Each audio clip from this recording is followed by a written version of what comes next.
माँ दुर्गा की शक्तियाँ जागृत होने लगी हैं। यह कैसे पता चलेगा आपको कि माँ दुर्गा की शक्तियाँ जागृत हो गई हैं?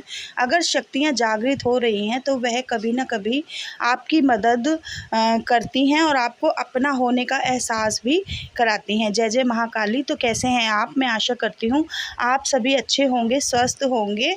और आज हम माँ दुर्गा की शक्तियों के बारे में बात करेंगे। मैंने आपको माँ काली की शक्तियाँ जब एक्टिवेट होती हैं तो मैंने उसके अनुभव, उसके बारे में बताया था। आज मैं आपको माँ दुर्गा की शक्तियों के बारे में बताऊंगी। जब हम भक्ति मार्ग पर उतर जाते हैं तो साधक के पास बहुत सारी सिद्धियां और शक्तियां जागृत हो जाती हैं, पर इन शक्तियों को कैसे संभालते हैं, अगर हम संभालेंगे नहीं, अगर हम इन शक्तियों को संभालेंगे नहीं तो देखिए यह शक्तियाँ कभी ये भी हमारा साथ छोड़ देती हैं। हमें इन्हें संभालने भी आना चाहिए, पर हमें अपने अनुभव किसी को भी नहीं बताने चाहिए जो हमारे साथ अनुभव हो रहे हैं। तो कृपा करके मेरे चैनल को लाइक और सब्सक्राइब कीजिए अगर आपने अभी तक नहीं किया है। एनर्जी, जब हमारे पास माँ दुर्गा की एनर्जी आती है तो वह हमारे पास हमेशा के लिए आती है और निरंतर रूप से हमें देखती है, क्योंकि हमें जितना प्यार शक्तियों से है, भगवान से होता है, उतना ही प्यार शक्तियों को भी हमारे से हो जाता है। सिद्धियां भी हमसे प्यार करने लग जाती हैं और भगवान को भी उतना ही प्यार हमसे होता है। इन सिद्धियों को, शक्तियों को भी उतना ही लगाव और उतना ही प्यार होता है। लेकिन जब एक साधक अपने अनुभव किसी को बता देता है तो यह शक्तियाँ हमसे दूर होना शुरू हो जाती हैं, हमसे अपना कनेक्शन तोड़ने लगती हैं। और जब एक साधक अपने अनुभव सिर्फ़ अपने गुरु को ही उसे बताने चाहिए, हर किसी को अपने अनुभव नहीं बताने चाहिए। जो भक्ति मार्ग में आगे बढ़ रहा है, अगर आप माँ के भक्त हैं तो आप माँ के मंदिरों में जाइए, उन्हें लाल चुनरी चढ़ाइए, भोग लगाइए। इससे माँ की कृपा आपके ऊपर और बनी रहेगी। सिद्धियाँ, शक्तियाँ, जब हम मंदिर जाते हैं, सिद्धपीठ मंदिर जाते हैं तो वहाँ से हमारे साथ और आने लग जाती हैं। बहुत सारी सिद्धियाँ हमारे साथ आने लग जाती हैं, बहुत सारी शक्तियाँ हमें वहाँ से मिलने लग जाती हैं। इसलिए हमें माँ के मंदिर जाना चाहिए। अगर आप भोले बाबा के भक्त हैं तो आपको सोमवार के दिन भोले बाबा को भोग प्रसाद चढ़ाना चाहिए, उन्हें दूध चढ़ाना चाहिए, चूरमे का भोग लगाना चाहिए, भोले बाबा को प्रसाद चढ़ाना चाहिए। अगर आप हनुमान जी के भक्त हैं तो आपको हनुमान जी को मंगलवार वाले दिन भोग प्रसाद चढ़ाइए, बूंदी का प्रसाद चढ़ाइए और महीने में कम से कम एक बारी लाल चोला चढ़ाइए। तो इससे जो है भगवान प्रसन्न होते हैं। भगवान जी को हनुमान जी को राम जी अति प्रिय हैं, तो राम जी का वर्णन कीजिए, राम अवतार भगवान जी को सुनाइए और राम नाम का जाप कीजिए। इससे आपके ऊपर आपके इष्ट देव की ज़्यादा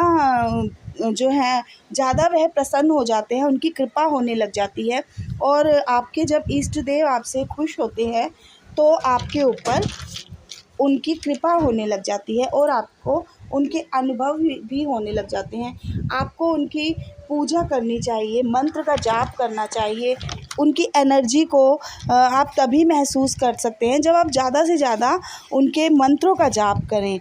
और देखिए, एकांत में रहकर पूजा करनी चाहिए। अपनी जो पूजा की सामग्री है, जैसे कि माला है, किसी को भी नहीं देनी चाहिए और अपना आसन कभी भी किसी को उस पर नहीं बैठने देना चाहिए। अपना आसन, अपनी पूजा की माला अपने पास अपनी ही होनी चाहिए। इससे जो है आपकी एनर्जी कोई और ले नहीं पाएगा, आपकी एनर्जी आपके ही पास रहेगी। माँ दुर्गा की शक्तियाँ जागृत जब हो जाती हैं तो हमें देखिए जो अनुभव होते हैं, माँ काली और माँ दुर्गा वैसे एक ही हैं, लेकिन माँ दुर्गा की जब शक्तियाँ जागृत होती हैं तो देखिए हमारे ऊपर उलझनें आने लग जाती हैं। उलझनें, तकलीफ़ें, जैसे एक उलझन ख़त्म हुई है दूसरी उलझन आने लग जाती है, तो समझ लीजिए कि माँ दुर्गा की हमारे ऊपर कृपा होने लगी है, क्योंकि पहले हमारी परीक्षा होगी। तभी कोई देवी देवता हमारे पास आता है। माँ को रविवार का दिन भी अति प्रिय है, इसलिए माँ दुर्गा की रविवार को पूजा करनी चाहिए और माँ के मंत्र का जाप करना चाहिए। ओम दुम दुर्गाए नमः का आप जाप कीजिए और ओम दुर्गाए नमः का जाप भी आप कर सकते हैं। माँ दुर्गति को दूर करती है। रविवार वाले दिन आप माँ की पूजा कीजिए, सूर्य भगवान को जल चढ़ाइए, माँ की आगे धूप दीप कीजिए और तिलक लगाइए, रोली का कलावा कुमकुम चढ़ाइए, पुष्प चढ़ाइए, माँ को प्रसन्न कीजिए। माँ को लाल चुनरी अति प्रिय है, लाल चुनरी चढ़ाइए और माँ को श्रृंगार अर्पित कीजिए।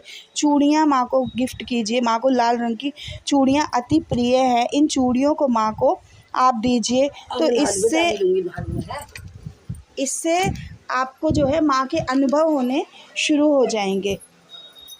आपको माँ दुर्गा के अनुभव होने शुरू हो जाएंगे। जब माँ दुर्गा की कृपा आप पर होती है तो माँ के गुण आपके अंदर आने लग जाते हैं।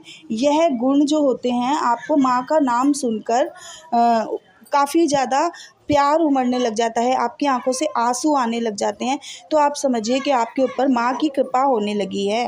नवरात्रि में आपको कोई शुभ समाचार मिले, सपने में माँ दुर्गा की तस्वीर दिखाई दे, माँ काली की तस्वीर देखकर भाव आ जाता है, तो समझिए कि माँ की कृपा आप पर हो गई है। दूसरों के लिए करुणा का भाव आ जाता है, ममता आ जाती है, किसी को तड़पता हुआ आप नहीं देख सकते हैं, आपके दिल में किसी के लिए भी कोई द्वेष नहीं है, दुख नहीं है, तो आपको माँ दुर्गा की कृपा प्राप्त होने लगी है। और हनुमान जी के दर्शन भी आपको हो सकते हैं सपने में आपको हनुमान जी के दर्शन हो सकते हैं और आपको भैरव बाबा के दर्शन हो सकते हैं। कोई कुत्ता आपको नज़र आ सकता है। तो इनसे आपको समझ में आएगा कि आपके ऊपर माँ की कृपा हो चुकी है। तो मैं आशा करती हूँ आपको मेरी ये जानकारी अच्छी लगी होगी और मेरे चैनल को लाइक और सब्सक्राइब कीजिए। जय माँ काली, जय माता दी।